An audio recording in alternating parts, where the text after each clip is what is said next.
Messalina and the Gladiator. I was 18 years old when I first saw it, in the confines of the Gladiator arena, a place where life and death met daily in a brutal spectacle. It was a hot afternoon in Rome, the air smelled of blood and dust, and the screams of the crowd filled the amphitheater. As part of the imperial family, I had access to the best views, a seat of honor from where I could watch the gladiators fight for their lives. It was an entertainment that had always fascinated and repelled me at the same time. The ferocity of the fighting, the clash of steel, and the desperate gaze of those struggling to survive were a constant reminder of the fragility of life. But there was something more to the spectacle, something that drew me in almost hypnotically. That particular day, the fights were more intense than usual. The sun shone brightly, blinding the fighters facing each other in the arena. Among them, one stood out for his skill and strength. He was tall, strongly built, with his torso covered in scars, marks of his life of endless fighting. His dark hair stuck to his forehead due to sweat, and in his eyes there was a defiant look, that of someone who was not willing to give up easily. When the fight was over, he had emerged victorious, albeit with several wounds that showed the price of his victory.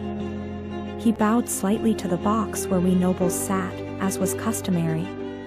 Our eyes met briefly, an instant in which I felt a strange connection, a spark of recognition. It was unexpected, and yet deeply unsettling. For a moment, it seemed to me that he could see beyond the facade of the young noblewoman I presented to the world. I felt that he sensed something of the restlessness and ambition that lay deep within me. The next day, my curiosity led me into the bowels of the amphitheater, where the gladiators were housed. My presence there was greeted with surprise and bewilderment. It was no place for a young noblewoman, but the advantage of my lineage gave me certain liberties. I walked through the dark corridors until I saw him, sitting in a corner, bandaging his wounds. When he looked up and saw me, a look of bewilderment crossed his face. "What are you doing here, girl?" he asked me in a serious voice, although there was no contempt in his tone, but something closer to curiosity. "I'm not a child," I replied, raising my chin in a defiant tone. "My name is Messalina, and I wanted to see you. You were impressive yesterday." The gladiator gave a slight smile and continued to bandage his arm. "My name is Marcus," he said after a moment. "But I am nothing more than a slave. You should not be here, Messalina. This is no place for someone like you." "And who decides that?" I replied, taking a step closer. "Tell me, what are you fighting for?" He looked me in the eyes, and in his gaze I saw a mixture of tiredness and defiance. "I fight because I have no other choice," he replied. "Because in this arena I am more than a slave, more than a man scarred by life. Here, with every blow I strike, with every enemy I defeat, I come one step closer to freedom." His words struck me. He was not just a warrior, but someone who was searching for something more, something that gave meaning to his struggle. Unable to help myself, I began to visit him more frequently, each time with a different excuse. I was intrigued by his life, his story, and what it meant to be someone who had no control over his destiny. The barriers between us, which at first seemed insurmountable, became less rigid. Our conversations moved from formality to a kind of cautious trust. We talked about many things, about life in the arena, about the scars he bore, about memories of his life before becoming a gladiator. He told me that he had been captured in a military campaign and sold into slavery. Since then, his life had been a succession of fights, blood and sand. But he had always held out hope that one day he would obtain freedom.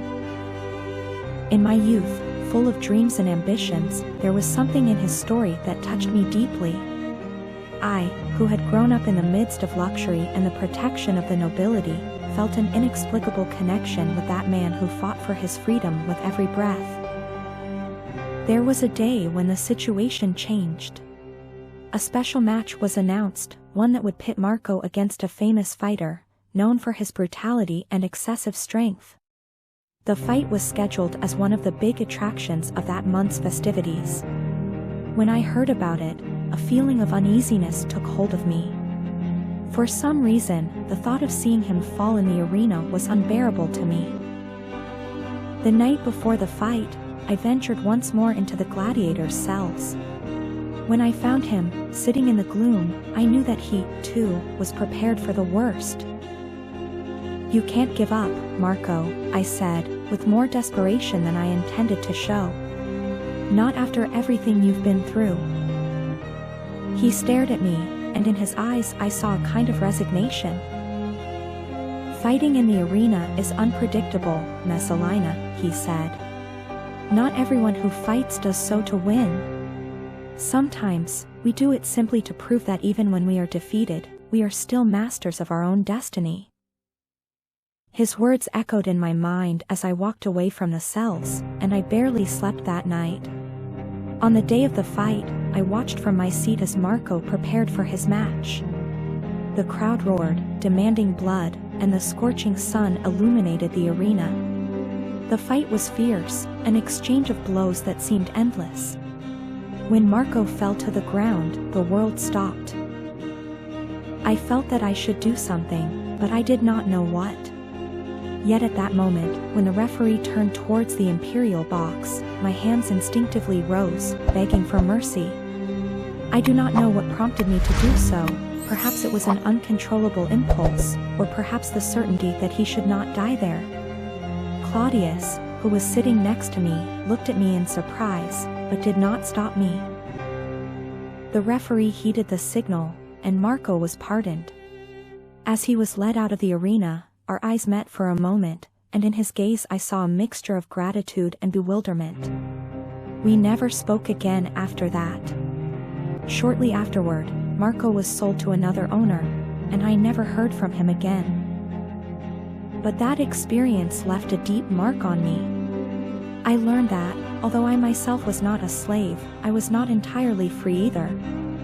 We were all, in our own particular way, fighting in our own arena, trying to forge a destiny that often seemed to slip from our control. And from then on, I understood that at the heart of every struggle, of every decision, lay the true power of being human.